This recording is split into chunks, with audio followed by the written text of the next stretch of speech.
here are the stories we're covering this week in the Category5.tv newsroom.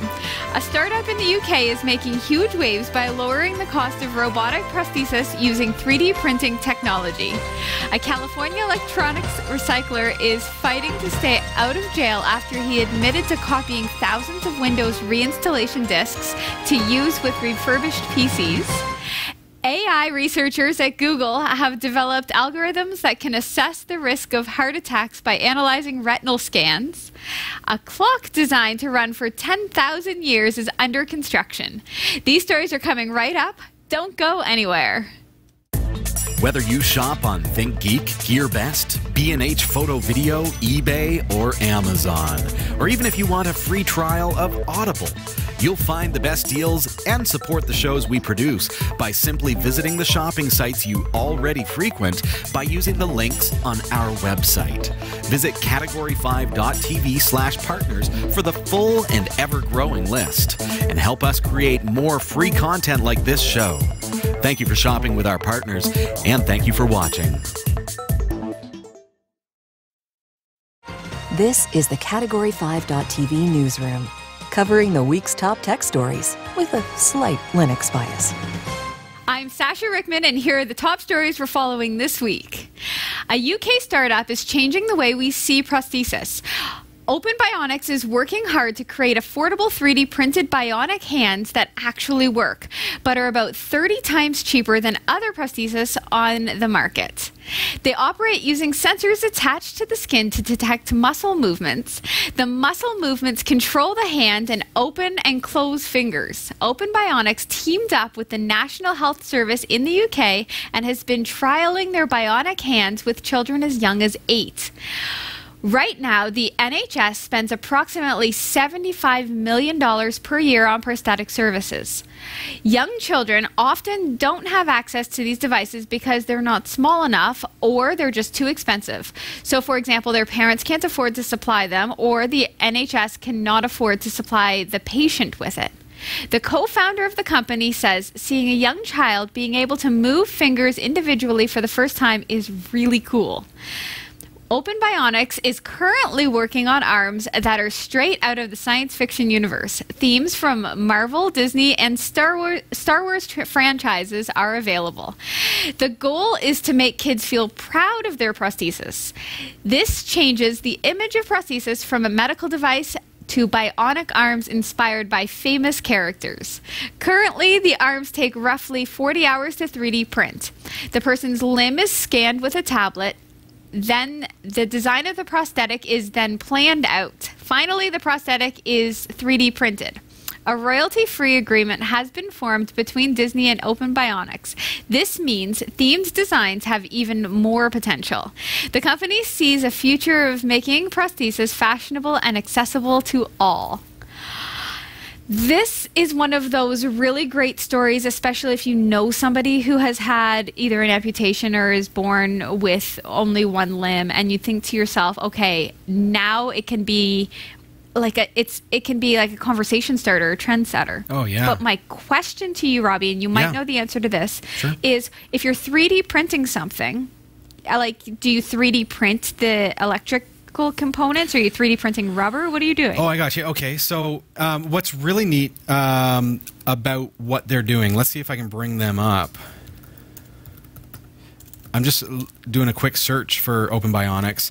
It takes us to openbionics.com. They've got some really cool stuff there. I'm going to show you this, folks. Like, this is the kind of stuff that Sasha's talking about. Can you imagine as a kid how outstanding that would be? Oh my goodness. Like, come on. They've made it cool. But what they have is you can actually download blueprints and things like that to 3D print it yourself, Sasha. But so here's the thing. So they've got a shop where you can buy the components. Like this is the tendon line here, for example. And you may not know what that is, but you will in just a moment. They've got actuators that you can buy as well, so that you can set it all up. They even have gel fingertip grips, so that it gives you better grip on things, and all the needed screws and things like that. So the things that you can't 3D print, you can buy directly from Open Bionics. But as the name suggests, being that they are open, they really have made it an open platform so that you can get a hold of the 3D printing diagrams and print it yourself. Mm-hmm. So then you only have to buy the components that you can't 3D print. I think this is such a neat idea. Yeah. So there's the muscle sensor, for example, and the electrodes that make it work. And you can, if you don't have a 3D printer, you can go ahead and buy a bionic hand already made. And if you look really, really closely, I said you'd be able to tell where those tensors go. Do you see in between the finger joints? Yeah. That's where the tensors are. So the actuators pull on that string and make the hand actually operate. Okay. How cool is that, right? But I making love it this. so that it looks like Iron Man, for example. And a kid that could have that and be like that. Exactly. It just totally changes things, and I love that. And the thing is, the reason I think a lot of parents in the past with the cost, with it being so prohibitive, because kids grow and they change so much. But if you can bring the cost down, then as kids grow, they can go through different themes, right? Like I remember with my sisters when they had braces, they were excited about choosing their braces colors, right? Yep. You can actually change what your arm looks like really as you grow, and then you can do a Disney theme, and then you can grow into a more adult version later. Unreal, eh? Like Iron Man. Can I show you one more thing, Sasha? Yeah. I need to show you this. A search in Google for Open Bionics ADA, ADA, gives you a list. There's the circuit controller, like the controller itself that they manufacture and sell. It looks a lot like an Arduino to me, and all the stuff here. So you can see how they've actually laid this out so that people can get in there. Hey, here's how to print it yourself. Here's how to, you can get here's how to insert the actuators. Here's how to put it all together. Here's how to install. Like the instructions are right on their website. This is the future. I just am blown away. I mean, look at how much detail they've given us here. Yeah, it is Arduino. They're showing you how to install the Arduino software there. And look how slick the presentation is. Like it's it's not clunky in any way. Like it's very clean. Beautiful. There's how to set up the tendons. Huh. Just unreal, folks. And this is what. So if you were to 3D print it yourself, there you have it. That's what it would look like. Not quite as beautiful as the ones that they do themselves, because they probably have much better 3D printers than a home person does. Right. But and it's neat too, Sasha, that you can get into talk to your local library. A lot of libraries, public libraries these days, have 3D printers for public use. Really? You can download the blueprints for this and take it to the library to print it. Wow, I did not know that. Yeah. Our library here in Barrie has a 3D printer. What? Yeah. Oh, that's cool. So check into it. I love when news stories are this like mind-blowingly awesome. This is a great one. Yeah. A California electronics recycler is fighting to stay out of jail after he admitted to copying thousands of Windows reinstallation disks to use with refurbished PCs. As an e-waste warrior, Eric Lundgren wished to see discarded computers fixed up and reused rather than crammed into the holes in the ground. To encourage people to refurbish and continue using unwanted Dell PCs, he burned and distributed 28,000 copies of the IT giant's Windows XP and 7 restore disks. These disks can be used to wipe clean a machine's storage and reinstall a fresh copy of Microsoft's operating system. Well, U.S. prosecutors weren't impressed by this caper. Lundgren was taken to court, and in May of last year, he pleaded guilty to conspiracy to traffic in counterfeit goods and criminal copyright infringement. At the time, the 33-year-old Rosetta, California resident was sentenced to 15 months in jail and fined $50,000. His co-conspirator, Robert J. Wolf of Boca Raton, Florida, at the time was 54 and was placed under 6 months of house arrest and given 4 years probation. But the district court granted Lundgren a stay of sentence, allowing him to challenge the punishment without a trip to the clink. Is this fair, though? The computers he created the computers he created the discs for had valid Windows license keys. The discs were, in one sense, cleaning tools for wiping a machine and preparing it for reuse rather than depriving Microsoft of a Windows sale. It was the value of those discs, however, that were used as the basis for the 15-month term. After all, Dell offers its reinstallation media for free from its website, while Microsoft typically charges for copies of its operating system. Arguing that a copy of Windows is essentially useless without a product key and that all of the recycled machines had their own valid keys, Lundgren's lawyers suggested that what he did was merely make it easier for the owners to get something that they already were entitled to for free. Wow. So, in my opinion, this was not even illegal. This is not worth I don't think that's worth a charge. What do you think? Okay, I read this story and I tried to wrap my mind around it because I get what he's doing. I get the copyright laws. I'm inclined to agree with you. I don't think what he was doing was illegal. I think, and again, I'm not a legal professional. This is just my layman's perspective. But I think he got caught in a loophole. I don't think it was necessarily intended for this. Is it a loophole, or is it the courts not understanding legitimacy of licensing versus media? Well, that could, yeah, that's probably a better way. They don't, not understanding how it works. Because, I mean, at the end of the day, it's not like he was doing it from a piracy standpoint. I mean, this stuff is already, it was already accessible. It was already available. Yeah, that's such a gray area, though, eh? It is. Because the media itself has the software, but you can't activate it without a valid license key, and the license key is valid. So, is it legal? Is it illegal? I think it technically is illegal. I suppose in a technical sense, I mean, I guess maybe it is, but I don't see that it was done as an illegal act. I don't see that it was done malicious. Yeah, that's not a... Come on, you. No, that's not a. I know. Well, I didn't. Ignorance is not innocence. No. However, Yeah. this was a kindness, right? This is saving the environment, right? Other than this, these computers would be trash, right? So, isn't this like an act of earthly kindness? Is that a court argument? This was an act of earthly kindness. No, but I mean, at the end of the day, it's not like it wasn't stealing. It was. I mean, the keys were right there. I mean, sure. You've got the sticker on the case. I know. So had he just refurbished these computers and sold them without the media, would he have been cool? Probably, because they're getting them on the media. I don't know. I mean, I guess at the end of the day, if a portion of the sale was converted as, you know, third party, whatever, if and he it charged checked for the media, yeah, then would that have then made it now legal? Who knows? Like, anybody know? Comment below. Here's the only crime that I see here is that he didn't install Linux on those computers. Yes, I agree. Sustained. Artificial intelligence researchers at Google have developed algorithms that can assess the risk of heart attacks by analyzing retinal scans. By looking for common patterns in images of retinal scans and matching them up with data in the patient's medical records, one algorithm could determine if someone was a smoker or a non-smoker to an accuracy of 71%. Another algorithm that was focused on the blood vessels in the eye could tell if somebody had severe high blood pressure or not, a sign associated with increased chances of stroke.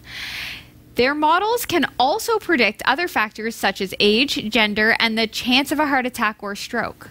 Lily Pang, a product manager at Google Brain, explained, given the retinal image of one patient who up to 5 years later experienced a major cardiovascular event such as a heart attack, and the image of another patient who did not, our algorithm could pick out the patient who had the cardiovascular event 70% of the time.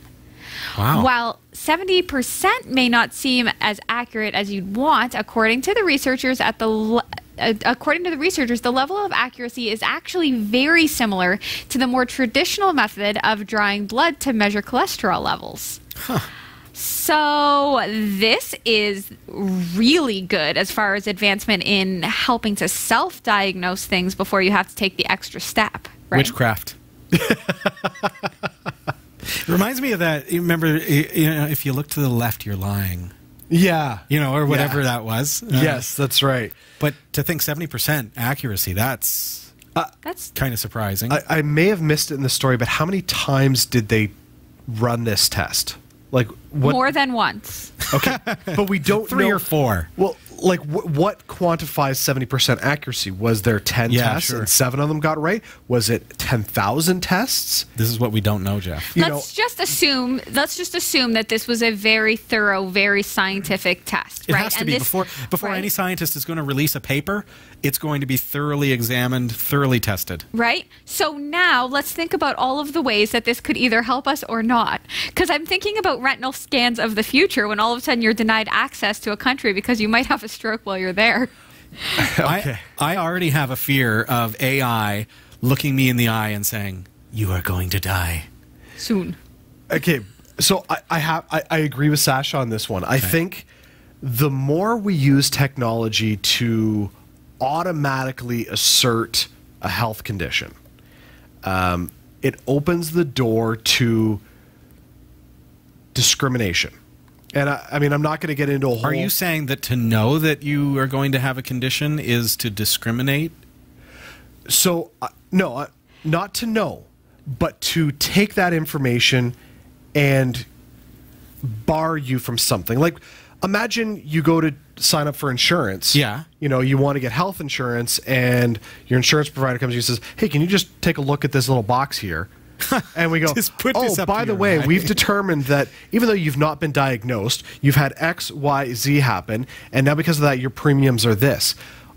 Like we're talking about making assumptions based on an imperfect system. 70% is great, but it's not a perfect system 100% of the time. How did this become that? Sasha, what do you think? How did this become that? Because is this not... I would like to know if I'm going to come down with this problem. Right. So this is perfect in the hands of the user. This is really great in the way my Fitbit tells me my heart rate. And if my heart rate went off the charts, I would think, okay, something's wrong with me. Same with this retinal scan. If all of a sudden it flagged something, I would think, okay, I need to get myself to a doctor. Now, that being said, as long as it's in my hands and my control, it's great. And once it goes into the hands of somebody making a discriminatory judgment against my health, that's where it's an issue. I would like to hear from someone who has a condition where they are having to check their cholesterol like that, where you're having to take the prick test on a recurring basis. How much does that cost you? Is it cost prohibitive in some cases? And would it be better if you could just go to the local pharmacy, look into a machine, and have it report back your results just by a retina scan? Yeah, see, that still freaks me out. But see, okay, this is regularly telling people you're going to die. Because they go, my nose is running. Google what's wrong. Don't ever You're Google going to die. Yeah. Like, I have a headache. It could be cancer. Or an aneurysm. Or an aneurysm. Don't say aneurysm when someone has a headache. Exactly. Especially if it's a migraine. It's just not a good idea. There's somebody who you know is going to scan and be like... Don't ever do it, folks. Google is not a doctor. Yeah. But it actually is really, like, it's a cool technology if they can scan your retina and they can tell you, like, they can tell just by your retina if you're male or female, if you're a smoker or non-smoker, if you're about to have a stroke or not, or if you're lying, if you look a little to the left. Oh, boy. Oh, boy.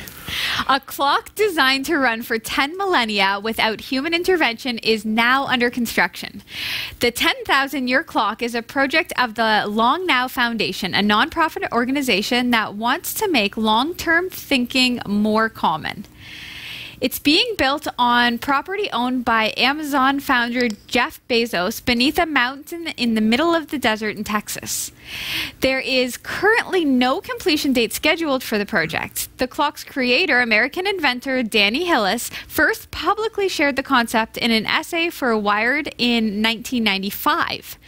In it, he describes his vision of a timepiece that ticks once every year, with a century hand that moves just once every 100 years, and a cuckoo that emerges emerges every 1,000 years. The clock is designed to capture energy from changes in temperature to power its timekeeping apparatus, according to the Long Now Foundation. But it will not be able to store enough energy to display the time unless visitors wind it with a hand-turned wheel. The project has attracted the support of influential artists and thinkers, in addition to Bezos, whose contribution of $42 million makes him the largest financial backer. British musician Brian Eno, famous for his ambient compositions, has built a mechanical melody generator that will produce a different chime sequence every day for 10,000 years. Like the clock hands, the chimes will only work if visitors power the clock.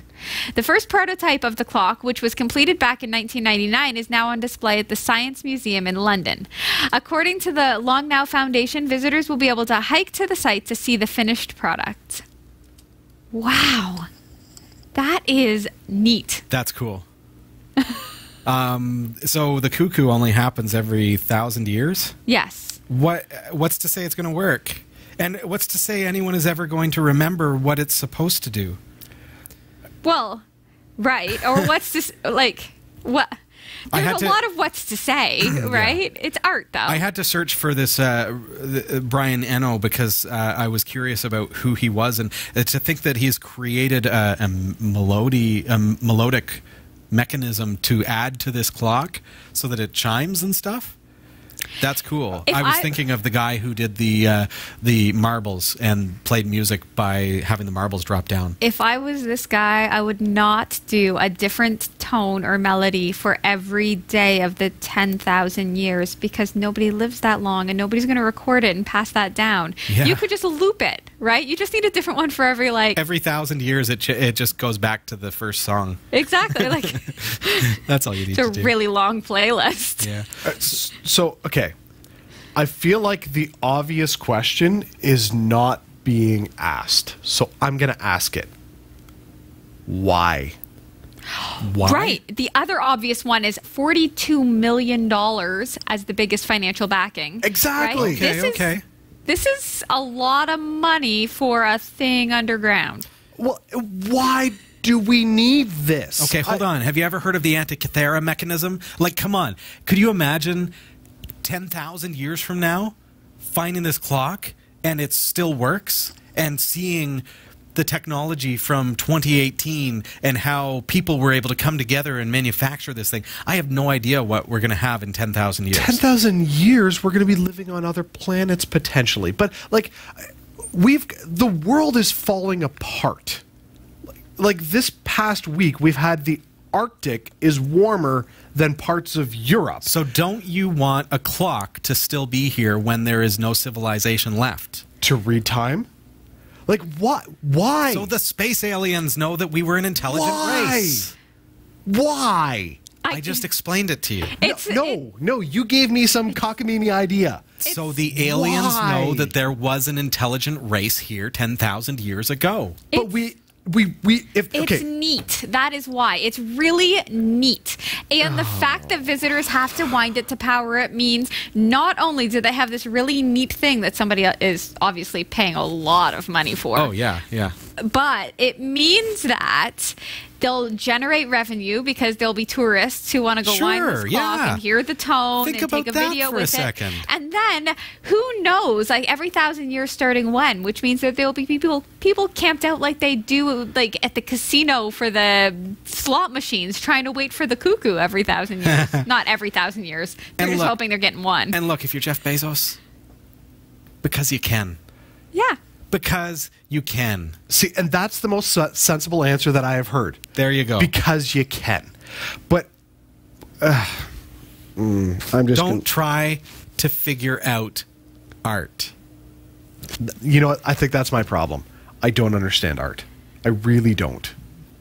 Just appreciate I have a very literal mind, and so I don't understand Picasso. Somebody puts a pencil on a table and they go, it's expressive. I don't get it. No, that's a writing tool. So it's a clock. It's a clock. That's all. It's barely art. It's just a clock that moves really slow for a very long time. It's what is time, right? Maybe that clock is moving very fast to I some beings. I think the problem is he's just making too much money. He doesn't know what to do with it.